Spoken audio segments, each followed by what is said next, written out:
Okay जी, तो start करते हैं सिस्टिक डिजीज़ ऑफ किडनी। सबसे पहले हम ये देखेंगे कि एक जो सिस्ट है उसकी फॉर्मेशन होती क्यों है और कैसे है, ठीक है? ऐसा क्या होता है आपकी किडनी के अंदर, क्या डिफेक्ट्स आते हैं जिनकी वजह से सिस्ट की फॉर्मेशन हो जाती है, ठीक है? तो उसके लिए you should know about the cilia centrosome complex. अब ये क्या है? आपको पता है कि आपका एक फॉर एग्जांपल अगर एक ये सेल है तो इसके अंदर सेंट्रोसोम प्रेज़ेंट होते हैं जो कि माइटोसिस में हेल्प करते हैं, ठीक है? कुछ इस तरह के आपके पास होते हैं सेंट्रोसोम।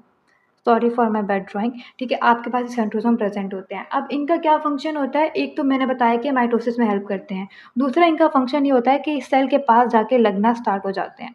जब ये सेल के पास लगते हैं इस तरह, तो इनमें से एक एक्सटेंशन निकलती हैं जो कि आपके पास सीलिया की फॉर्मेशन कर देते हैं। तो कोई भी अगर सेल है, अगर हम कहें उसके पास सीलिया है, तो बेसिकली क्या है?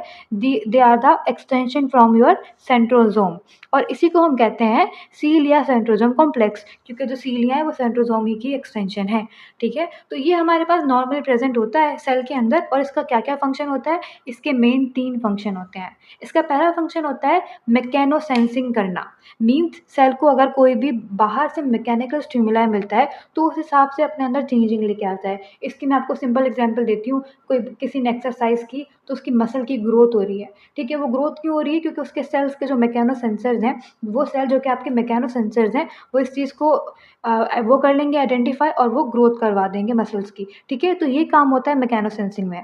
देन हमारे पास होता है कैल्शियम का जो फ्लक्स है उसको रेगुलेट भी आपकी सीलिया सेंट्रोसोम कॉम्प्लेक्स करता है, और साथ-साथ सेल की जो पोलैरिटी है और सेल की जो प्रोलिफरेशन है उसकी रेगुलेशन में भी सीलिया सेंट्रोसोम जो कॉम्प्लेक्स है वो अपना फंक्शन परफॉर्म करता है। तो ये तीनों फंक्शन है इसके। अब अगर हम सीलिया के स्ट्रक्चर को थोड़ा-सा और डिटेल में समझें, तो आपको याद रखना है कि सीलिया के अंदर ना कुछ प्रोटीन प्रेज़ेंट होती हैं और यही से सारे फंक्शन परफ़ॉर्म कर रही होती हैं। कौन-कौन सी होती हैं ये प्रोटीन? तो आपको ये जो सेल का आपको पता है कि आपका एक जो सेल होता है उसकी वॉल होती है, उसी तरह सीलिया की भी ये वॉल है। तो आपको बाहर जो सीलिया की जो जो वॉल है जहाँ पे आपको प्रोटीन्स मिल रही हैं, तो बाहर आपको मिलती हैं 2 तरह की प्रोटीन। एक होती है आपके पास पॉलीसिस्टीन 1 और दूसरी होती है पॉलीसिस्टीन 2, ठीक है? और जो अंदर है अंदर आपको 2 तरह की प्रोटीन मिलती हैं अगेन, अंदर आपको मिलती हैं फाइब्रोसिस्टिन और नेफ्रोसिस्टिन। तो ये 4 तरह की प्रोटीन हैं जो कि आपको नॉर्मली सीलिया सेंट्रोसोम कॉम्प्लेक्स के अंदर मिलती हैं।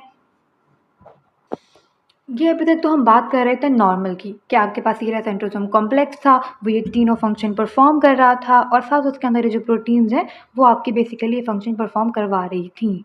अब क्या होता है कि अगर आपके पास ऐसा क्या होता है इसके अंदर कि सिस्ट की फॉर्मेशन हो जाती है। तो ये स्टोरी स्टार्ट होती है कि जब आपकी ये जो प्रोटीन होती है ना ये डिफेक्टिव हो जाए। तो यहाँ पे लिखा है P means polycystin, F means fibrocystin and N means nephrocystin. अगर इन तीनों में से आपके पास कोई भी प्रोटीन है वो डिफेक्टिव हो गई है, इसकी वजह से क्या होगा? वो जो मैकेनो सेंसेशन हो रही थी, जो कैल्शियम का फ्लक्स रेगुलेट हो रहा था, वो अल्टर्ड हो जाएगा। जो ग्रोथ और प्रोलिफरेशन को रेगुलेट किया जा रहा था, वो भी खराब हो जाएगी। इसकी वजह से फ्लूइड की सिक्रीशन होना स्टार्ट हो जाएगी।